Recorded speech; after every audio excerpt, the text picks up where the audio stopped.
All I'm doing right now is delaying this yap because there's nothing I want to do less than have to get into this. But I do. I do have to get into this. I am a woman. I'm a woman who supports women's sports, and I'm watching people claim that they are too and doing literally the opposite of that. So pardon me, but we do have to get into what happened this weekend with Riley Gaines and Simone Biles. First, allow me to give you a little bit of background. I know a lot of people are off of that website, X, the everything site, because it's a toxic shithole. I agree, but am still there. And this is something that unfolded there this weekend that I feel people need to know. Because I think an entire conversation is happening and being ignored by rational people because rational people aren't on that website.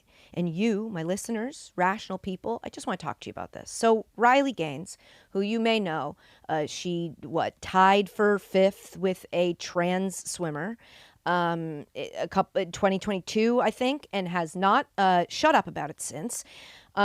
She's turned it kind of into her job. I actually don't know what else she does except this, so I guess you could say this is her job, is to be an anti-trans advocate, as much as that's a thing. Anyway, she posted, Minnesota State High School League posted a photo of a team that had just won. Meet Champlin Park, the Class Quadruple A softball state champion for 2025. They tweeted this picture and they turned the replies off on the tweet. Riley Gaines quote tweeted it, which to me is kind of wild. If you can turn the replies off of a tweet, but they can still quote tweet it, it kind of feels like, not that everything isn't broken on this website, but that's certainly one of the things. But anyway, Riley Gaines quote tweets this to her followers and said, comments off, LOL, to be expected when your star player is a boy. Now, this isn't the first time I've seen this, where somebody who is loudly anti-trans athletes quote tweets a bunch of high school students to their rabid following, a group of people who only follow them because they are interested in being mad at transgender people for trying to participate in sports. That's the only reason you're following Riley Gaines. It's all she talks about. They quote tweet to those people pictures of high school students and essentially where to find them, the name of their high school. And they say, get them, basically. That's what that is. And it's always sat strangely with me, but like a lot of people, I don't interact with that type of content. A, because everything's algorithmically driven now. And if you interact with content like this, you're served content like this. And content like this upsets me. I have gotten in a fight with everybody in this room today because I'm in a bad mood, because I have done nothing but spend my time consuming this type of content for the last 2 days to try to better understand the story. This stuff upsets me. So that's number one reason I don't interact with it. Number two is because these people who believe this, who are on Riley's side in this, I guess you'd call it a debate, though I do not think that it is one. They are passionate. They are nothing if not passionate. And they will flood your mentions until they find somebody else to do that to with vitriol. I've been told that I'm a whore. I've been told for one tweet, we'll get to it. I'm getting ahead of myself. But a lot of times I just don't interact with it. Not something I'm proud of.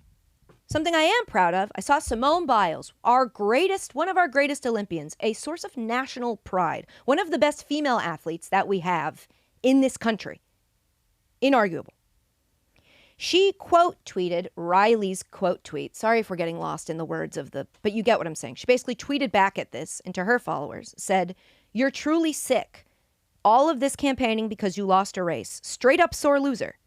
You should be uplifting the trans community and perhaps finding a way to make sports inclusive, or creating a new avenue where trans feel safe in sports.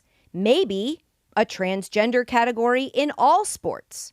But instead, you bully them. One thing is for sure, is no one in sports is safe with you around." I saw that and I was like, hell yeah, Simone Biles, you're not afraid. She's not like me looking at those tweets and going, it's not worth getting into this with these people. She's like, yes, it is. I'm going to stand up for them because this is bullying, because this is a person attacking high school kids. High school kids. and sending them to her followers. So Simone Biles stood up to her. Now, I would have seen this, maybe mentioned it, and we would have moved on. But the next tweet in this cursed interaction of tweets is what has us here today and why I'm talking about it. So Riley Gaines replies, all the horrific sexual abuse at Simone Biles witnessed and spoke out against, caused by one man, yet believes women should be forced to strip naked in front of men to validate the man's feelings. If you're lost, you're not alone. I will try to connect these dots for you in a second. You know how many gold medals you'd have if your quote-unquote inclusive dream came true? 0. And on to the tweet, it is a picture of Simone Biles and then a picture of Larry Nassar. Even looking at this now, I feel like I'm going to throw up. Larry Nassar, you know who that is. He's the former team doctor for USA Gymnastics, who I don't have the numbers in front of me, who was found guilty of horrific abuse, systemic, throughout the gymnastics program. Covered extensively, very difficult to talk about. I went to the ESPYs the year that they had the victims come out on stage, and it was incredibly powerful and also devastating to see how many girls there were. Girls that just wanted to pursue their dream of being an athlete. And in order to do that, had to go see a team doctor, and that team doctor sexually abused them. And Riley Gaines tweeted a photo of the man that did that to one of his victims as an attempt to dunk on them. Here's the thing. There's so many things that I want to say, and it's impossible to say all of them. We would spend the entire podcast talking about this. The main issue for me here is that these, oh my God, it makes me so mad. The number one argument that the Riley Gaines of the world keep tossing around while trying to argue that trans people should not be included in sports is that a man could pretend to be a woman to infiltrate a woman's space and abuse them. And here, staring her in the face, is a man who didn't have to jump through any hoops to pretend to be anything he's not. He just got to abuse women by invading their space. And that does not make Riley Gaines go, so men are invading women's spaces and abusing them. I don't need to come up with some fake boogeyman that might do that and use trans people as their in. Men just abuse women in women's spaces all the time. That's not what her brain does. Riley Gaines' brain says that you were abused, so you should want to keep trans women out of sports. And her reasoning believes women should be forced to strip naked in front of men. This is a narrative, one of many narratives that if you spend any time reading these people's arguments and what they think are solid points, it comes up a lot. It's a talking point that is so insane that people I know who are looking at me right now, producers who don't spend any time in this space, are like, what does that have to do with anything? And it's that they think that a transgender athlete being in a locker room would force every other girl on that team to be naked in front of a transgender athlete. It is such a leap of thing that could happen, as is any argument that anybody passionately makes against trans athletes in sports. And again, I could talk about this for an entire episode, and we have a lot to get to. I just wanted to make sure it did not go unmentioned that Simone Biles, shout out to her for taking a stand against something she felt was bigoted, bullying, harassment, which it is and continues to be. And Riley Gaines is not the only person doing this. It's a bunch of media companies who also participate in this, send their followers to attack high school kids. But this group of people who love to claim they are protecting women's sports, They care about women. I had people ask me, do you know, oh, you don't have any kids, so you wouldn't know. Oh, you don't like women's sports. Couldn't possibly support women's sports. You don't get to say that you're protecting women's sports when you tweet the photo of our greatest female athlete's abuser at her. You just don't. She's in women's sports. She's successful in women's sports. And yet she still advocates for a solution, for coming up with some sort of fix to this thing you've deemed a problem.